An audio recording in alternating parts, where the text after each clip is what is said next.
I was standing in the living room of the Savannah historic townhouse my parents bought me when I first heard Caleb tell his mother she could utilize the street-level garden storefront as her permanent showroom. He wasn't asking me. He was telling her with that unhurried warmth he uses when a decision is already settled behind closed doors. The proprietary smile on Teresa's face revealed a systematic plan to annex my family's $740,000 legacy. I didn't voice my rage. As a preservation architect, I simply measured the structural shift. If you stood in your own home and realized your partner was using family collectivism as a logistical smokescreen to quietly absorb your assets, would you have triggered an immediate screaming match? Or would you have stayed completely silent to map their strategy? My silence was a precision architectural tool. As Caleb and Teresa stood beneath the exposed brick arches and historic heart pine beams of my street-level garden parlor, I chose not to anchor their reality with a reactive argument. Instead, I stood completely motionless, evaluating the physical load-bearing capacity of the space they were attempting to allocate without my written consent. Caleb recognized my lack of outward emotion immediately. He executed a familiar, defensive shift, a controlled, theatrical sigh meant to communicate to his mother that my natural architecture of caution was merely an emotional defect. He smoothly reframed my silent observation as a symptom of personal rigidity, an uncharitable stance toward his aging mother's logistics. Teresa did not wait for my verbal confirmation. She crossed the threshold of the lower room, her low-heeled shoes making a sharp, proprietary sound against the floorboards, and placed a heavy, dark ceramic antique crock directly onto the marble mantelpiece. It was a mantelpiece her family had not funded, inside a high-status historic property her family did not own. It was a calculated boundary marker, left behind to test how much territory could be annexed through the guise of everyday domestic politeness. What stayed with me during those quiet minutes wasn't the physical intrusion, but the absolute ease with which it was executed. I recognized then a psychological truth that most independent professionals see far too late. Some forms of domestic bankruptcy happen by inches, hidden behind the polite language of shared family goals, until you choose to stop cooperating. I walked down the narrow kitchen corridor, entirely bypassing the invitation to defend my own titled property in a screaming match. On the center island, my eyes caught a stray commercial timber invoice from his carpentry company. The actual transaction balances heavily blurred out with a thick black marker, signaling a covert financial dimension right below our domestic surface. I reached into my coat pocket, pulled out the small green ledger with the unlined pages I had carried for years, and recorded the metadata of their encroachment. I documented the exact date, the time, and the phrase. Storefront allocation. Teresa Crock placed. Key access assumed by Caleb. It was my structural plumb line, proof that the gradual erosion of my space was a measurable economic fact. I refused to authorize an overnight reactive scene that would validate his narrative of my instability. Instead, I looked through the kitchen window into the private rear courtyard. Caleb's brother was currently backing a massive flatbed trailer loaded with heavy industrial timber directly onto the stone arcade, spinning a brand new brass passkey on his finger that I had never authorized to be cut. Real estate is a structural recording of leverage. The physical framework of the townhouse on Jones Street was never a casual marital asset. It was a masterfully preserved 1890s masonry fortress, secured entirely in cash for $740,000 by my parents, Thomas and Susan, after 3 decades of their own precise engineering and heritage design practice. My mother had negotiated the separate property title into my name only, executing the documents exactly 6 months before Caleb and I were even engaged. She harbored no overt animosity toward him during that initial phase. She simply possessed the dry, diagnostic clarity of an executive who had spent her career watching romantic partnerships dissolve within her corporate preservation network. She knew that a partner who brings an entire extended family network into a relationship will eventually look for an unencumbered foundation to absorb. A woman must own at least one solid structure that is absolutely hers before she compromises her life, she had told me quietly as the administrative seal was stamped. Because when a foundation begins to settle under unexpected weight, Abigail, you must be standing on a floor that cannot be leveraged by a partner's commercial liability. At the time, I believed my compliance was an investment in a shared future. I can admit now that I was actually training myself to accept the quiet subtraction of my own identity. For 7 years, I had insulated Caleb's trade venture, Vance Custom Structural Carpentry, transferring $25,000 from my premarital savings account directly into his operational ledger to purchase his first commercial bandsaws and heavy trucks. I had recorded the transaction cleanly, assuming the business returns would eventually balance our domestic pool. Instead, the equity of my support had been treated as a permanent, interest-free line of credit, but I was not an unmapped casualty in this arrangement. As a licensed preservation architect, my true leverage didn't just lie in the deed locked inside my separate firebox. It rested in my precise understanding of municipal code, property line definitions, and regulatory frameworks. I knew exactly how to track an illegal load. When I confronted Caleb in the hallway about the flatbed truck encroaching on the courtyard, he looked through me with a calm, patronizing smile and said, "Relax, Abby. My mom already updated her corporate registry with the Secretary of State to use this house as her official commercial address this morning." Territorial invasion is rarely an explosive event.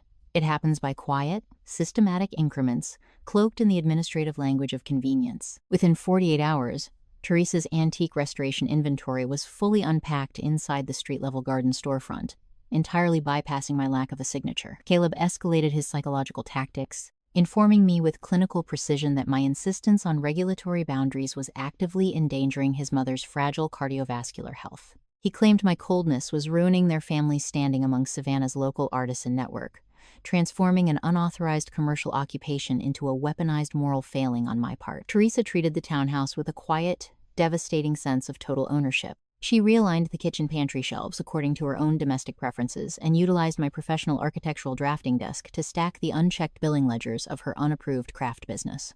What stayed with me during those long, claustrophobic days was the distinct, uninterrupted sound of Teresa's business telephone ringing on the lower level, a constant acoustic violation of my architectural sanctuary. I watched them build an alternate operational reality inside my separate property, treating my titled footprint as a free corporate extension of their family trade network. Caleb managed our conversations by completely avoiding the core issue of property law, preferring instead to drop short, heavy silences into the room whenever I requested a full accounting of their operational timelines. Only later did I understand what that moment really meant. Entitlement within a domestic framework doesn't negotiate, it simply renames your personal boundaries as acts of active hostility. Some people do not view your structural generosity as a partnership. They look at your private assets as an underutilized resource, waiting to be organized by a more aggressive ancestral system. When a relationship shifts from a mutual contract to a one-sided extraction, your compliance doesn't buy peace, it simply fuels the next stage of your own displacement. Instead of forcing a physical, emotional scene that Caleb could easily reframe as volatile behavior, I quietly retreated to my home office. I needed to run a routine check on our home renovation loan portal to review our joint statements and verify if our household operational balances had been compromised. That was when I hit the first real baseline of systemic resistance. The interface rejected my security credentials completely. Caleb had dismantled our shared verification protocols and altered the primary email linkages, entirely locking me out of our joint financial data network without a single word of prior notice. Numbers do not adapt to emotional narratives. When I retained family law specialist Joanna Treadwell and a forensic accountant named David Park, I shifted my life entirely out of the domestic theater and into a clinical arena of raw verification. The high-ceilinged office on Fayetteville Street possessed a sterile administrative quiet, a professional boundary where my internal text alerts and domestic compliance were translated into objective legal instruments. Because my original $25,000 investment was tied to their primary operational account, and my name remained active on their internal accounting portal, David Park held full, authorized access to the complete financial data stream. Forensic extraction does not operate on sudden, cinematic intuition.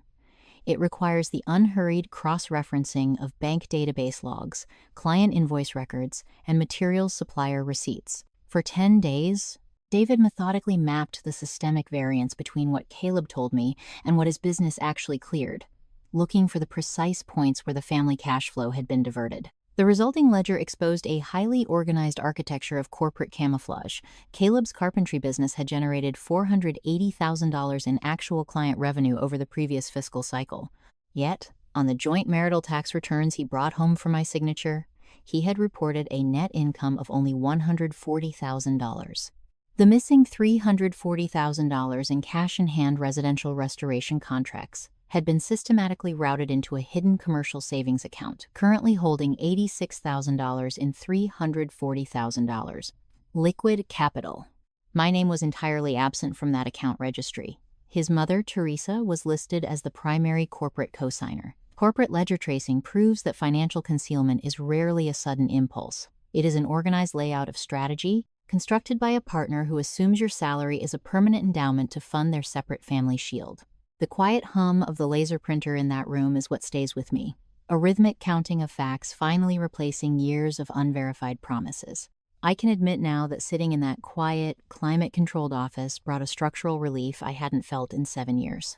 The micro payoff was complete when Joanna Treadwell looked across the table, her eyes steady, and confirmed that the Jones Street townhouse remained an absolute legal fortress because my parental separate property deed had never been commingled with Caleb's corporate debt. We were no longer debating his mother's right to my storefront space. We were charting the legal boundaries of his accountability. As David Park scrolled deeper into the undocumented corporate transactions, he stopped at a specific wire transfer line from 2 years ago, mapping my original $25,000 startup capital directly out of the business network and into a hidden private asset pool. Deception is always a calculated architectural drawing. As David Park mapped the transaction trails of the hidden account, he uncovered that my $25,000 startup transfer had never been used to purchase commercial carpentry machinery or update his trade fleet as he had claimed. Instead, Caleb had quietly diverted those marital funds to secure the exclusive historical salvage rights to an abandoned 19th-century rice mill along the Savannah River Basin.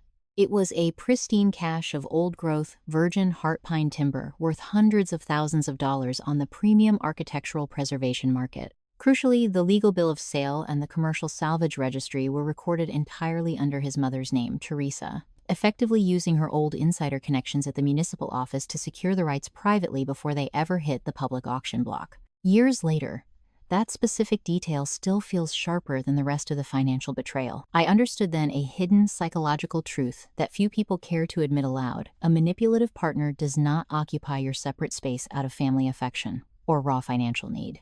They use your presence to absorb their daily operational liabilities while archiving their own wealth safely behind a separate generational wall. He wasn't bringing Teresa into my home for her physical comfort or her medical care. He was using her administrative identity as a legal vault to house the assets he had quietly extracted from my life. It was a cold, tactical extraction designed to leave me holding a joint renovation loan while his family system inherited the raw materials of my own lineage. The legal landscape, however, does not allow a foundation to be compromised without generating severe operational friction. Within 48 hours of our forensic query, the administrative counterattack arrived on my desk. This sudden, massive extraction of years of financial archives triggered an automated security alert directly to Caleb's phone. Panic-stricken, he immediately dispatched his corporate attorney, an aggressive trade litigation specialist named Todd Vickers. He instantly issued a certified formal cease and desist notice directly to my architectural consulting office. The document threatened a massive civil countersuit for intentional business disruption, personal harassment, and unlawful commercial discovery, seeking $40,000 in compensatory damages if we did not collapse our financial audit parameters. It was a heavily weighted procedural maneuver, explicitly engineered by Todd Vickers to create a climate of intense legal panic and force my compliance before the full ledger could be introduced to a domestic relations judge. I did not crack under the weight of the threat. I simply folded the legal notice, placed it inside my pocket ledger, and prepared the final municipal zoning and property code mechanisms that would permanently retire his leverage. Bureaucracy is an absolute architecture of consequence. I entirely bypassed the emotional theater of personal ultimatums, choosing instead to deploy the municipal codes Caleb's carpentry team had completely failed to evaluate. The street-level garden storefront was not a standard commercial rental space. It was a strictly regulated historic asset registered under the Savannah Heritage District zoning guidelines. Because the entire townhouse was titled solely in my name as separate property, any alteration of commercial use, unauthorized inventory, storage, or corporate address registration required my explicit, notarized signature. Caleb had executed his mother's business filing through an online portal, assuming his status as my husband functioned as a universal zoning waiver, but local preservation boards do not recognize domestic assumptions. I quietly filed a formal zoning and safety violation notice with the Municipal Code Enforcement Division, documenting the unpermitted commercial storage of industrial timber and the illegal operation of an uncertified craft trade within a Tier 1 historic residential structure. The power shift in a marriage does not require an explosive confrontation. It requires the quiet execution of a pre-existing structural rule. I understood then a cold reality about human nature. Those who spend years operating with a sense of complete entitlement are almost always entirely unprepared for an objective system that enforces its own boundaries. They mistake your prior patience for permanent blindness, assuming the load-bearing beams of your life will simply bend to accommodate their weight forever. On Tuesday evening, while the smell of Teresa's cedar oils still lingered in the lower arcade, I sat at the kitchen quartz island with a fresh cup of tea. When Caleb walked in and tossed his work keys onto the counter, expecting the usual careful domestic choreography of avoidance, I did not change my tone or offer an emotional greeting. Instead, I opened a blue expandable file folder and slid 3 documents across the pale stone surface directly into his space. I placed the Municipal Code Enforcement's immediate stop work enforcement citation on top, followed by David Park's certified forensic analysis of his underreported cash ledgers and the legal documentation of his hidden commercial accounts. The kitchen was entirely silent, save for the low, rhythmic hum of the refrigerator cycling through the evening. I watched his weaponized confidence collapse in real time as his eyes scanned the official city seals and the detailed corporate transaction lines. The fluid, patronizing charm he had used to manage our marriage for 7 years evaporated from his face, replaced by a raw, unhurried panic. He did not yell, and he did not attempt to reframe the files as a misunderstanding. The data was too precise, too clinical, and too deeply rooted in legal reality to be managed away by empty relational rhetoric. Caleb looked up from the stop work order, his face completely pale, and whispered, "If this audit enters the formal divorce court record, it becomes public. The IRS will destroy me, and the state board will revoke my commercial contractor licenses." I took a slow sip of tea and looked at the kitchen clock. Accountability is a slow, structural process. The final legal resolution required 5 months of precise administrative tracking, entirely devoid of sudden, cinematic breakthroughs. Caleb did not face instantaneous ruin. The legal framework simply stripped away the unearned padding of his corporate books. Under the terms of the court-sanctioned settlement, the hidden $86,000 cash account was fully factored into the equitable distribution pool. My initial $25,000 baseline contribution was successfully extracted and wired back to my new personal account with prime rate interest applied, a total of $29,850. The Jones Street townhouse remained entirely outside the negotiation matrix, its premarital separate property title completely unassailable. Using the recovered capital to heavily reduce the principal balance, the small renovation loan was cleanly refinanced into my name alone under sustainable, realistic terms. Caleb was legally required to dissolve his corporate link to my address, permanently moving his carpentry workshop to a modest metal bay 15 miles outside the Savannah Historic District. Teresa spent one quiet Saturday morning loading her remaining ceramic inventories into her sedan, returning to Greensboro without ever attempting physical or digital contact with my life again. A year after the final papers were stamped, the property behaves exactly as it was originally designed to. The afternoon sun hits the pale quartz island at the identical angle my mother praised 3 years ago, undisturbed by the shadow of uninvited movements. I have repainted the lower storefront, a soft blue-gray called sea salt, turning the unit into an independent consulting archive for heritage architecture research. I adopted a gray cat named Birch, who has designated the west-facing kitchen windowsill as his sovereign perimeter, tracking the garden birds with a deep, silent focus I fully respect. My parents came for dinner last week. My father walked through the halls with his usual measuring tape, running a professional palm along the structural frames of the lower suite, confirming that the timber lines remained true. My mother stood over the sink, looked at the clear southern light, and said, "I always knew this masonry would suit you." It held. The life I occupy now is not the expansive, flawless narrative I planned when I was 28, moving furniture into this townhouse with the conviction of absolute permanence. It is not less difficult, nor is it accompanied by someone else's warmth in the mornings or a shared certainty about minor domestic schedules. Setting down a 7-year investment of my youth costs something real, and the emotional residue doesn't wash away with a court order. But I am standing on my own ground. My name is the only signature on the deed. I wake up in the early hours without calculating what version of myself is required to maintain the peace, or what boundaries I need to minimize to avoid being labeled difficult. That is not a consolation prize. That is the entire purpose of the work. I think about the women who are currently navigating that quiet, creeping displacement, the ones standing in their own kitchens, noticing the small, passive shifts but doubting their own eyes because the person doing the moving is a skilled manager of their reality. What you are tracking is not an overreaction. What you feel is practical data. The small ledgers are worth formatting. The specialized attorneys are worth retaining. The business accounts are worth auditing. The resources you accumulated before you compromised your structure belong entirely to you, and they will support your weight when the foundation settles. The person who secures their sovereignty is not the one who reacts with early, explosive volume. The one who wins is the person who quietly, methodically compiles the facts before they ever close the trap. When the moment arrived in my own kitchen, I delivered the reality of the numbers without shaking. I made the coffee, I kept the log. I called the professionals, and I spoke from a position of absolute, calculated stability. If this experience brought a specific memory to mind, or if you have ever had to quietly measure your own boundaries to survive a similar encroachment, I would be deeply grateful to hear your perspective in the comments below. Your stories are a vital resource for other women currently searching for the courage to stand on their own solid ground.